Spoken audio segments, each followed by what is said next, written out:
Hello to everyone, जय हिंद। और मैं आपका स्वागत करता हूं अभीपीडिया डिफेंस के यूट्यूब चैनल के अंदर। मेरा नाम है अतुल धीमान और आज का जो सवाल है दैट इज कौन C central arm police force जो है बेस्ट है डिफरेंट डिफरेंट पैरामीटर्स में, राइट। तो ये सवाल जो है बहुत ही ज्यादा पूछा जाता है और सबसे इंपॉर्टेंट सवाल है। बहुत सारे स्टूडेंट्स को, एस्पिरेंट्स को पता ही नहीं होता और वो एस्पिरेंट जो है फिर आगे जाके उतना एफर्ट लगाता नहीं है इस चीज को पाने के लिए, वर्दी को पाने के लिए, स्टार्स को पाने के लिए।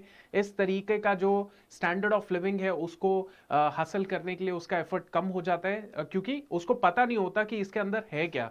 सेंट्रल आर्म पुलिस फोर्सेस के अंदर किन डिफरेंट डिफरेंट पैरामीटर्स में कौन C central arm police force है जो टॉप परफॉर्म करती है, ठीक है। तो इसको मैंने बहुत अच्छे से एनालिसिस करके आपके लिए ये वीडियो लेकर आया हूं, एंड तक जरूर देखिएगा। बहुत इंपॉर्टेंट है for the students who are going to appear for the CAPF interview. CAPF का जो इंटरव्यू होने वाला है उनके लिए बहुत इंपॉर्टेंट है जानना। सेकेंड चीज जो है दैट इज उनके लिए जो अभी अंडर प्रोसेस है और उनके लिए जो सोच रहे हैं कि ग्रेजुएशन में हम हैं कि सीडीएस में जाना है या सीएपीएफ में जाना है। वैसे अप्रोच मैंने आपको बहुत क्लियर कट बताई है कि अगर वर्दी का शौक है तो दोनों में कोशिश कीजिए क्योंकि अनप्रेडिक्टेबिलिटी बढ़ जाती है अगर एक ही नाव में आप सवार रहते हैं आज के टाइम पे कॉम्पिटेटिव वर्ल्ड में, ठीक है। सो इस सेशन के अंदर हम लोग बात करेंगे which central arm police force is best, but it is best according to your preferences, ठीक है, आपके हिसाब से। वैसे बेस्ट हम लोग तुलना ही नहीं कर सकते। सारी की सारी सेंट्रल आर्म पुलिस फोर्सेस अपने लेवल पे बेस्ट है और ये बेस्ट है, इसीलिए हम लोग सेफ और सिक्योर हैं, इसीलिए आप भी इनकी तैयारी कर रहे हैं, इसीलिए हम भी आपको एजुकेट कर रहे हैं, ठीक है। चलो अब बात करते हैं, बट इससे पहले मैं आपको बता देता हूं ये है हमारे सेंट्रल आर्म पुलिस फोर्सेस के रिसेंटली सिलेक्टेड असिस्टेंट कमांडेंट्स 2020 का रिजल्ट है। 28 प्लस सिलेक्शंस है। इनके इंटरव्यू, इनके इंटरेक्शंस जो हैं हमने की हुई है इस प्लेटफॉर्म के अंदर। मल्टीपल इंटरेक्शंस है, बहुत तगड़ा इनका एक्सपीरियंसेस इन्होंने शेयर किए हैं। डेफिनेटली आप इनको देख सकते हैं, सीख सकते हैं। और सबसे इंपॉर्टेंट चीज है कि पेपर 2 सबसे ज्यादा अनप्रिडिक्टेबल होता है। स्टूडेंट परेशान हो जाता है कि क्या, कहां, कैसे, कितना प्रैक्टिस करें और यहाँ पे उसको बहुत दिक्कत आती है।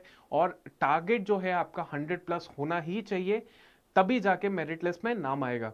सो उसी चीज को फुलफिल करने के लिए ये ऑनलाइन प्लेटफॉर्म में आज तक ये गैप था जहां पे इस तरीके की फैकल्टी और इस तरीके का प्लेटफॉर्म जो है आपको कोर्स नहीं मिल रहा था जहां पे इतने फैकल्टी जो है आपको पढ़ा रही है।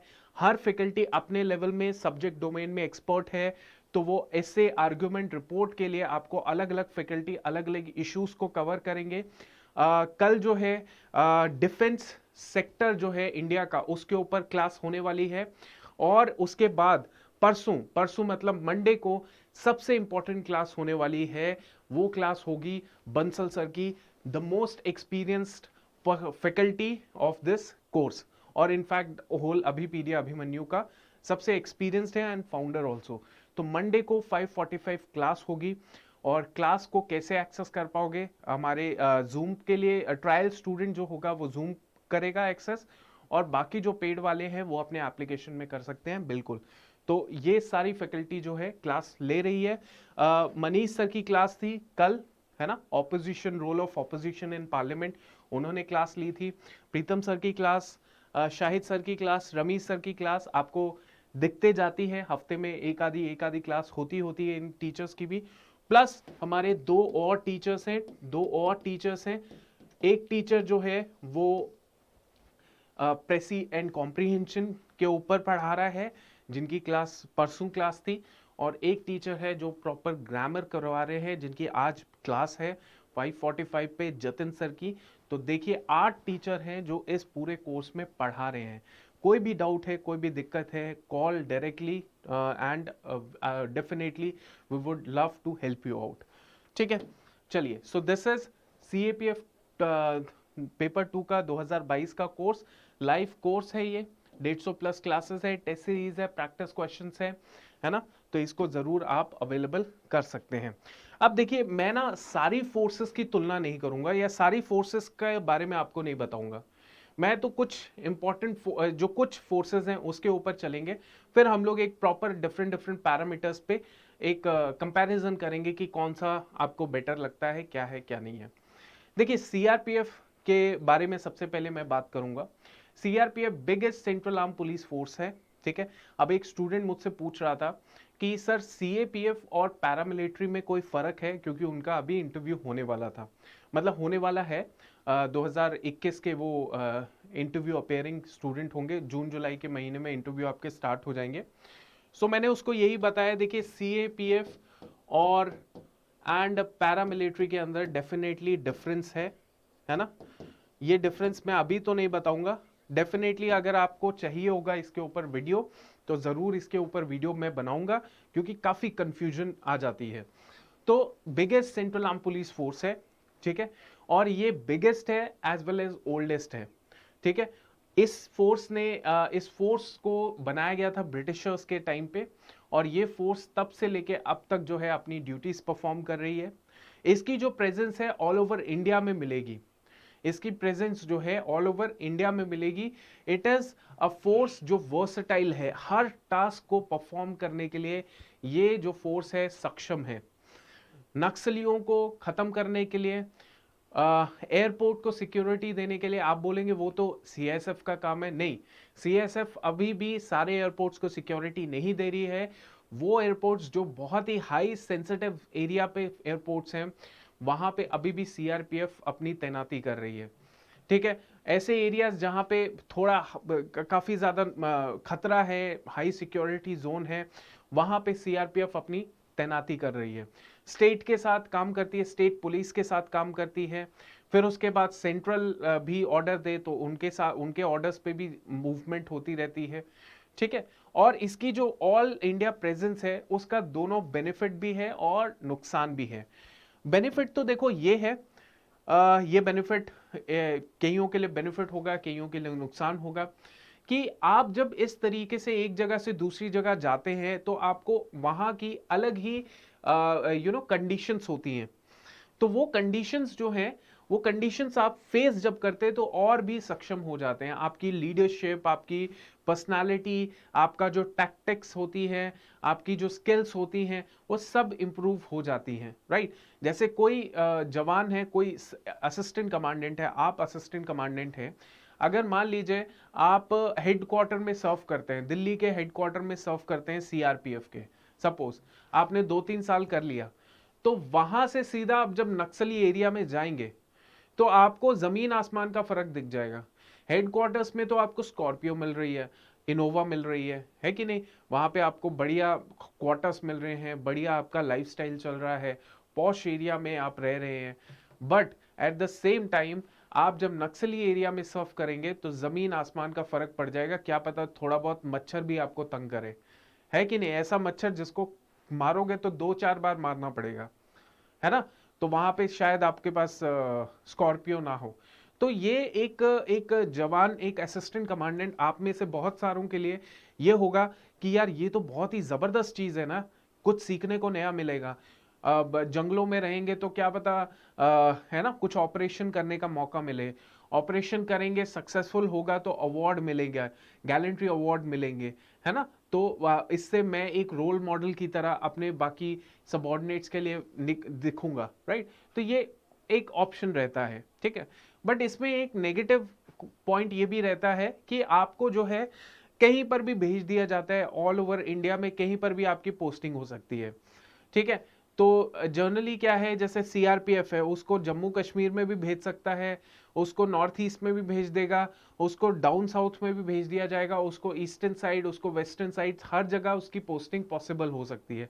इससे क्या है, इससे बंदा जो है थोड़ा परेशान भी हो जाता है। आपने देखा होगा कि सीआरपीएफ के कुछ ऐसे भी जवान होते हैं, वैसे तो बीएसएफ में भी होके हटा है, कि एक जवान जो है वो इतना परेशान हो गया, उसने दूसरों को ही गोली मार दी और खुद भी घायल हो गया या मर गया, राइट। तो ये सारी चीजें भी इफेक्ट करती हैं, बट एक लिमिट तक जो है आप अगर क्लियर हैं कि मैं अगर सीआरपीएफ फर्स्ट प्रेफरेंस रख रहा हूं, तो आपको क्लैरिटी होनी चाहिए कि मेरा रोल क्या होना चाहिए सीआरपीएफ के अंदर, है ना। मुझे क्लैरिटी होनी चाहिए कि यार कल को ना मैं सीआरपीएफ अगर फर्स्ट प्रेफरेंस रख रहा हूं तो मैं क्लियर हूं कि मेरे को अगर फौज भेजेगी नक्सली एरिया में और वहां पे मेरे को मान लो 3 साल निकालने पड़े, मैं रेडी हूं। ये आपका माइंडसेट ऐसा होना चाहिए। अंडरस्टैंड? सीआरपीएफ रखने का ये ऑब्जेक्टिव नहीं होना चाहिए कि फर्स्ट प्रेफरेंस है तो इंटरव्यू में अच्छे मार्क्स आ जाएंगे। ये आपका थोड़ा गलत ऑप्शन रह जाएगा, फिर गलती हो जाएगी आपसे, ठीक है, फिर पछताओगे, ठीक है, और इसीलिए लोग छोड़ भी देते हैं, राइट? तो ये गलतियां मत करो। अब देखिए, बेस्ट पार्ट जो होता है वो ये है सीआरपीएफ का। अगर सीआरपीएफ जिसे कहते हैं ना कि चलते रहो प्यारे फौजियों, ये कहा जाता है सीआरपीएफ के बारे में कि आपको चलते रहना पड़ता है, आपको मोबिलिटी बहुत ज्यादा होती है। तो उसी सिचुएशन में आपके पास पावर भी ज्यादा होती है। जहां पे ज्यादा एडवेंचर है, ज्यादा चैलेंजेस है, जहां रिस्पॉन्सिबिलिटी रोल्स ज्यादा हो जाते हैं, वहां आपके पास पावर भी ज्यादा हो जाती है। स्पेशल फोर्सेस को देख लीजिए। स्पेशल फोर्सेस जो Indian arm force, Indian army की स्पेशल फोर्सेस है, उनके प्रोटोकॉल सीधे अलग होते हैं बाकी फौजियों से। वो सीधा किसको रिपोर्ट करते हैं? लेफ्टिनेंट जनरल को रिपोर्ट करते हैं। एक छोटा कांस्टेबल भी होगा, उसका स्टैचर, उसका स्टैंडर्ड कुछ अलग ही होता है। उसके पास बहुत जबरदस्त पावर होती है एज इन कंपैरिजन टू उसी का रैंक वाला जो दूसरी बटालियन में है, दूसरी उसमें है, राइट? तो वैसे सीआरपीएफ का है कि सीआरपीएफ में कोई आ रहा है तो उसके पास ज्यादा पावर होगी, इसमें कोई सेकंड थॉट नहीं है। वो स्टेट पुलिस के साथ भी उसका जबरदस्त कनेक्शन रहेगा। स्टेट पुलिस के सीधा डीएसपी के साथ वो बात करेगा, उससे नीचे ज्यादा से ज्यादा इंस्पेक्टर से बात कर लिया, इससे ज्यादा वो नीचे जाएगा नहीं किसी से बात करने। दूसरी बात, एसपी से रिपोर्टिंग होगी, तो वहां पर भी बहुत जबरदस्त कनेक्शन बन जाते हैं सीआरपीएफ के एसीज के, राइट? बहुत अच्छा कनेक्शन रहता है। इनफैक्ट डीसीज के साथ वो बात करते हैं, सीधा कट टू कट बात होती है। ये इस तरीके से उनका सिस्टम बैठता है सीआरपीएफ वालों का, ठीक है। और सेंटर में भी जब उनका डिप्लॉयमेंट किया जाता है, सेंटर भी डिप्लॉय करता है उनको, तो सीबीआई के साथ उनके अच्छे रिलेशंस हो जाते हैं। तो अच्छा खासा आपके पास जो है रिलेशन बन जाता है, कनेक्शन बन जाता है, और ऑटोनॉमी, फ्री हैंड आपके पास होता है, ठीक है। ये सीआरपीएफ का इस तरीके से है। सेकंड हम लोग फोर्स की बात करते हैं, वो है बीएसएफ, बॉर्डर सिक्योरिटी फोर्स। ये सेकंड बिगेस्ट फोर्स है, ठीक है, जिसका ओरिजिनली ये मैंडेट था कि इन्होंने जो पाकिस्तान और बांग्लादेश का बॉर्डर लगता हुआ इंडियन टेरिटरी है उसको प्रोटेक्ट करना है। ओरिजिनल मैंडेट इनका ये था। लेकिन अब ऐसा हो गया है कि ये फोर्स भी बहुत ज्यादा वर्सेटाइल हो चुकी है, और इसी वर्सेटैलिटी की वजह से इनको नक्सलाइट एरिया में भी डिप्लॉय किया जाता है और किया गया है। और साथ ही साथ इनको इस तरफ नॉर्थ जम्मू कश्मीर रीजन में भी ये हिस्सेदारी दिखाती हैं, नॉर्थ ईस्टर्न रीजन में भी ये एक्टिव रहती हैं। तो अब इनकी भी वर्सेटैलिटी बढ़ चुकी है, लेकिन इतने ज़्यादा ये वर्सेटाइल नहीं है जितना सीआरपीएफ है। अपने किसी भी काम में उनको लगा दो तो वो कर लेते हैं, बीएसएफ भी कर लेती है, लेकिन अभी भी उनका जो है as in comparison to CRPF थोड़ा लिमिटेड जो है मैंडेट है या वर्सेटैलिटी है। बट स्टिल जितना ये काम करते हैं वो काबिले तारीफ है, इसीलिए हमारे जो बॉर्डर्स हैं वो सिक्योर है। आप देखें कि इंडो पाकिस्तान बॉर्डर जो है वो सबसे ज्यादा सेंसिटिव बॉर्डर है। आपको पता है वो रीजन जो है, जो पाकिस्तान लगता हुआ भारत है, वो पाकिस्तान, अफगानिस्तान, ईरान वाला जो रीजन है, that is golden crescent. Golden crescent वो रीजन है जहां पे खूब सारा जो है ओपीएम प्रोडक्शन होता है, खूब सारा जो है वो जो नशीले चीजें हैं वो प्रोडक्शन होती है, और हमारे बॉर्डर्स से निकलते हुए पंजाब और इंडिया में आता है। लेकिन बिकॉज ऑफ बीएसएफ प्रेजेंस ये सब चीजें बहुत हद तक लिमिट में हो रहती हुई दिखती हैं, ठीक है। इनफैक्ट बीएसएफ ने काफी जो है इनोवेटिव मेजर्स भी यूज किए हैं बॉर्डर्स को और सिक्योर करने के लिए, क्योंकि आपको पता है कि बीएसएफ जो है वो काफी ज्यादा दलदली एरियाज जो होते हैं, मार्शी लैंड्स होते हैं, उनको गार्ड करती है। गार्ड तो करती है लेकिन वो बड़ा मुश्किल हो जाता है फौजियों के लिए, इसलिए वहां पे इनोवेटिव कुछ ना कुछ टेक्नोलॉजी यूज किए जाते हैं वहां पे, ठीक है। तो ये भी बहुत कमाल की चीज है बीएसएफ के बारे में। बीएसएफ जो है इसकी अपनी खुद की एयर विंग भी है, और वैसे पढ़ने को तो बीएसएफ के बारे में बहुत सारी चीजें हैं।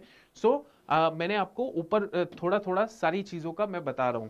अब सीएसएफ की बात करते हैं। सीएसएफ क्यों? देखिए सीएसएफ जो है बोला जाता है जनरली कि मोस्ट इजी गोइंग जॉब होती है आउट ऑफ ऑल 5 फोर्सेस।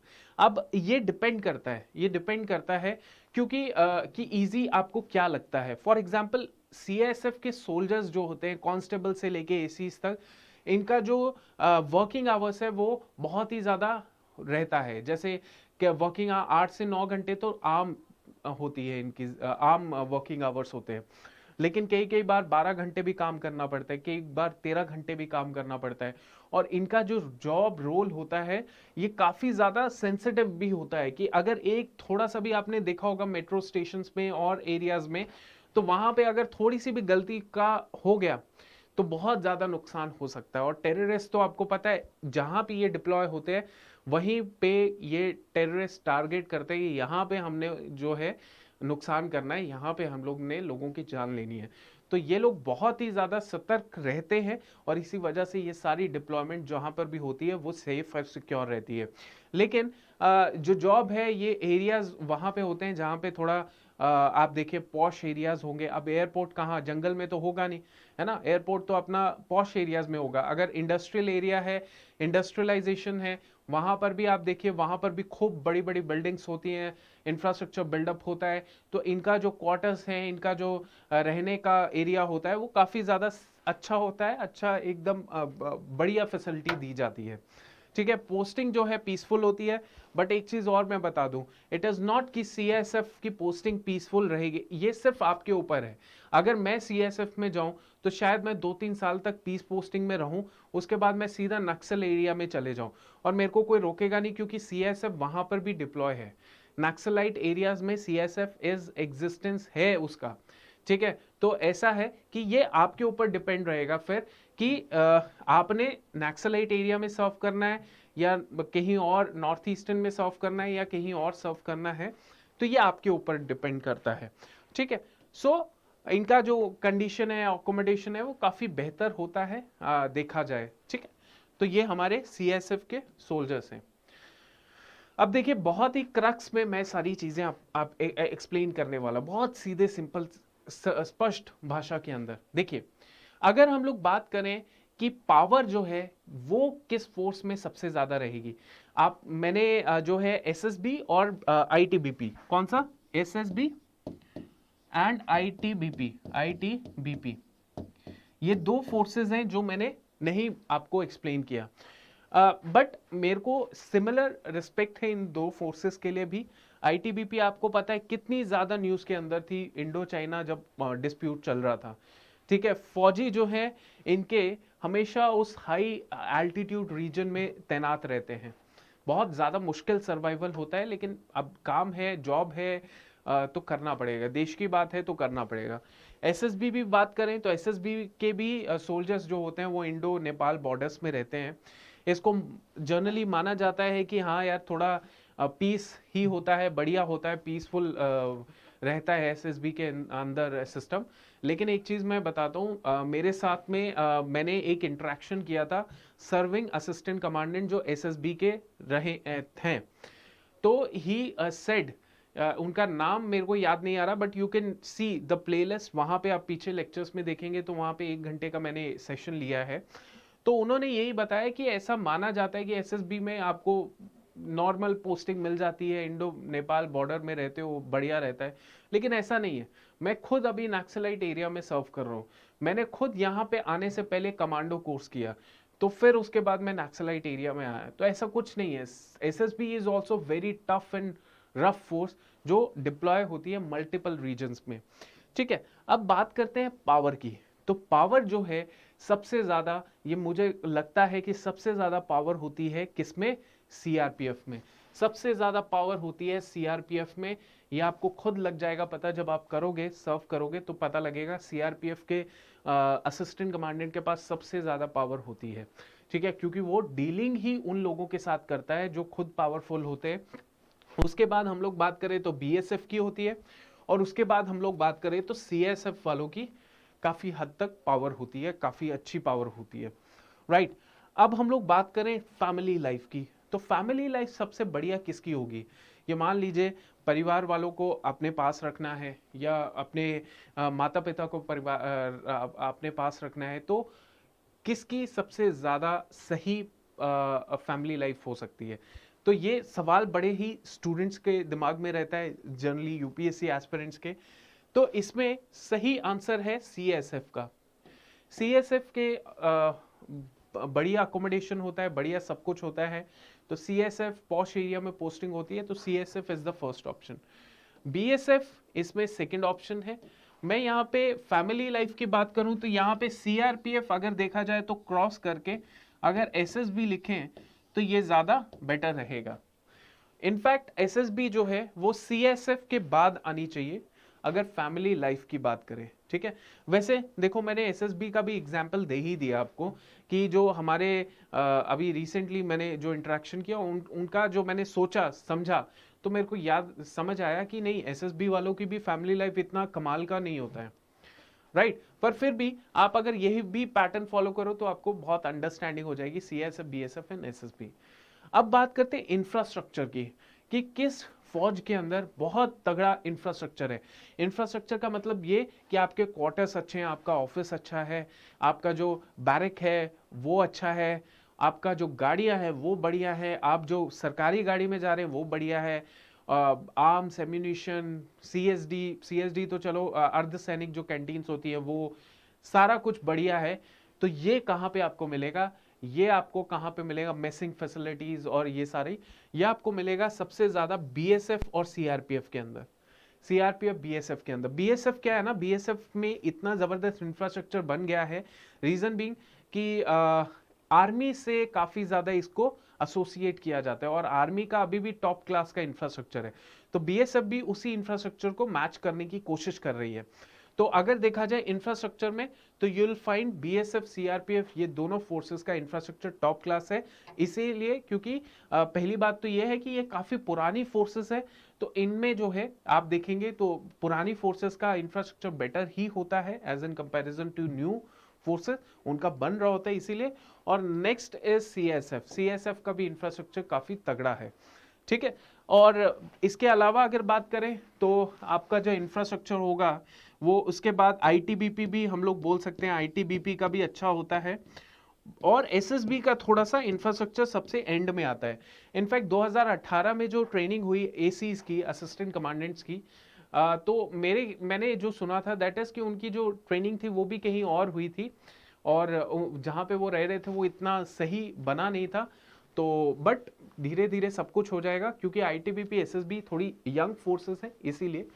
और बट इंफ्रास्ट्रक्चर वाइज देखें तो ये हमारा आगे आता है। अब देखो एक चीज मैं इसमें तीन चीजों में फाइनल कंक्लूजन, पावर चाहिए CRPF चाहिए, फैमिली लाइफ चाहिए CSF चाहिए, इंफ्रास्ट्रक्चर चाहिए तो CRPF BSF चाहिए, ठीक है। उसके बाद आगे देखें तो quarter housing facilities for officers, तो यहाँ पे आपका CSF आ जाएगा, ठीक है। फिर CRPF एंड BSF, मतलब वही इंफ्रास्ट्रक्चर का हिस्सा आ गया, CSF CRPF BSF इतना आ गया। एरिया की बात करें तो एरिया आपका कहाँ पे सबसे ज्यादा एरिया जो है इंक्लूड द वर्क एनवायरनमेंट कैसा रहेगा, तो CSF यहाँ पे आ गया, BSF और CRPF इस कैटेगरी में जाएगा। देखिए अब बात करें कि ड्यूरेशन या टाइम कि आपकी एक जगह पोस्टिंग होगी तो आप कितने टाइम तक वहां पे रहेंगे, तो मैक्सिमम टाइम आप वहां पे रहेंगे वो कहाँ पे रहता है, वो रहता है आपको CSF के अंदर सबसे ज्यादा, कि CSF में एक जगह पोस्टिंग हो गई तो काफी टाइम तक वो वहां पे रहता है बंदा, ठीक है। उसके बाद BSF की बात करें तो BSF में भी काफी टाइम तक उस तरफ ही रहता है। यहाँ पे CRPF लिखना गलत है, ये गलत है CRPF, थर्ड ऑप्शन तो आप कुछ भी लगा लीजिए, लेकिन अगर देखा जाए तो यहाँ पे हम लोग लिख सकते हैं SSB, उसके बाद लिख सकते हैं ITBP और उसके बाद हम लोग CRPF लिखें तो बढ़िया रहेगा, ठीक है। तो ये आप समझ गए कि अगर क्वार्टर हाउसिंग फैसिलिटीज लेनी है तो CSF के मुकाबले ज्यादा और कोई मैच नहीं होगा, क्योंकि जहां पे ये प्रोटेक्शन कर रही है वहीं पे ही वही उनको बेटर क्वार्टर फैसिलिटी देते हैं। एरिया जो वर्क एनवायरनमेंट है CSF में सबसे बढ़िया होगा। टाइम ड्यूरेशन की बात करें तो CSF में सबसे ज्यादा टाइम एक बंदे को वहां पे सर्व करने के लिए दिया जाता है, CRPF में सबसे कम होता है, ठीक है। And if we talk about the promotion, तो प्रमोशन अपॉर्चुनिटी सबसे ज्यादा है SSB और ITBP में, क्योंकि ये फोर्सेस यंग फोर्सेस हैं, एक वैकेंसीज बन रही हैं, नई बटालियंस जुड़ रही हैं, वैकेंसीज नई जनरेट हो रही हैं, तो सबसे ज़्यादा जो प्रमोशन है वो एसएसबी में है, उसके बाद आईटीबीपी, उसके बाद बीएसएफ, सीएसएफ, सीआरपीएफ, जो लगाना है आप लगाइए। लेकिन सबसे ज़्यादा जो है आपको ये दो फोर्सेस के अंदर ही प्रमोशन टाइमली देखी जाएगी। वैसे एग्जाम्पल्स तो बहुत सारे हैं इसके, कि बीएसएफ में भी प्रमोशन मिलती है। मैंने मतलब ऐसा किस्सा मैंने अपने आंखों से देखा हुआ है कि जो बीएसएफ का असिस्टेंट कमांडेंट है उसको 4.5 साल के अंदर डिप्टी कमांडेंट का 4.5 ईयर्स, 4.5 साल के अंदर वो एसी से डीसी प्रमोट हो गया था। बट वो बंदा जो था वो एक ऐसा बंदा था जो हजारों में एक था। मतलब उसने इन 4.5 सालों में सब कुछ उखाड़ लिया था जितना उखाड़ा जा सकता था। ठीक है, जो 10 साल में कुछ ना कर पाए उसने 4.5 में कर लिया था, है ना। तो इसीलिए वो डीसी प्रमोट हो गया था बीएसएफ के अंदर। तो ऐसा नहीं है कि प्रमोशन सिर्फ आपके ईयर ऑफ सर्विस पे डिपेंड करती है, आपकी मेरिटोरियस सर्विसेज पे भी डिपेंड करती है। ठीक है, तो मैंने एक बहुत ही क्लियर कट आपको आइडिया दे दिया कि अब आपको क्या दिमाग में रखना है। ठीक है, कल को रिग्रेट ना हो या कल को ऐसा ना लगे यार फंस गया यार मैं तो, है कि नहीं। तो ये बिल्कुल आपने ध्यान रखना है। सो मैं आपको यही बोलना चाहता हूं कि चलो ये सारी चीजें जो हैं कि मेरे को कौन सा रखना है कौन सा नहीं रखना, ये आगे का स्टेप है। आगे मतलब कैसा स्टेप होगा, पेपर जब क्वालिफाई करोगे, डैफ जब भरोगे तब आपको करना पड़ेगा, और जब इंटरव्यू दोगे तब बताना पड़ेगा why CRPF, why CSF, right.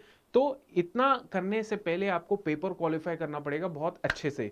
और सबसे अनप्रिडिक्टेबल पार्ट है पेपर 2, जहां पे student lack of preparation, lack of consistency, lack of content और लैक ऑफ मेंटोरशिप, इन 4-5 चीजों की वजह से वो पेपर में क्वालिफाई नहीं करता, और कर भी गया तो वैसे ही एवरेज मार्क्स ले लेता है।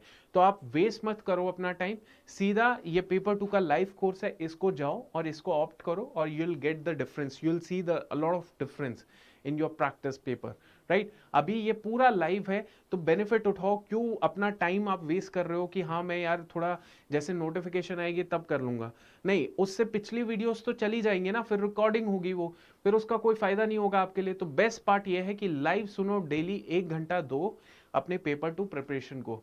1 घंटा अपनी वीडियो देखो जो लाइव चल रही है, और 1 घंटा जो है अपना एक्स्ट्रा प्रिपेयर करो, जो हम लोग पोर्टल में आपको एक्स्ट्रा बेनिफिट्स दे रहे हैं उनको देखो। ठीक है, चलो, so I hope to see you for the next time, and I wish you all the very best of luck for the class. 5:45 पे डेली क्लास हो रही है, तो उसको जरूर देखिएगा। जय हिंद, थैंक यू।